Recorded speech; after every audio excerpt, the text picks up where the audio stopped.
ఫోన్లలో డిఫాల్ట్గా ఈ ప్రభుత్వ యాప్ డిలీట్ చేయడం కుదరదు. మొబైల్ తయారీ సంస్థలకు కేంద్ర ప్రభుత్వం కీలక ఆదేశాలు జారీ చేసింది. కొత్తగా తయారయ్యే మొబైళ్లలో కేంద్ర ప్రభుత్వం రూపొందించిన సైబర్ సెక్యూరిటీ యాప్ను డిఫాల్ట్గా అందించాలని సూచించింది.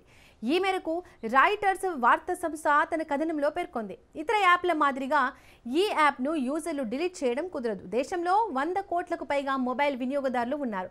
అయితే సైబర్ నేరాలు, చోరీల వంటివి తలనొప్పిగా మారాయి. ఈ క్రమంలోనే పోయిన మొబైళ్లను గుర్తించేందుకు సంచార్ సాధి యాప్ను కేంద్రం ఈ ఏడాది జనవరిలో విడుదల చేసింది. దీని సాయంతో ఇప్పటి వరకు సుమారు 7 లక్షలకు పైగా చోరీకి గురైన ఫోన్లను కేంద్రం గుర్తించింది. సైబర్ సెక్యూరిటీ ముప్పులను ఎదుర్కోవడంలో IMEI స్పూఫింగ్లను నివారించడంలో ఈ యాప్ ఉపయోగపడుతోంది. ఈ క్రమంలో మొబైల్లో ఈ యాప్ డిఫాల్ట్గా ఉండేలా ఆయా టెలికాం సంస్థలను కేంద్ర టెలికాం మంత్రిత్వ శాఖ ఆదేశించినట్లు తెలుస్తోంది.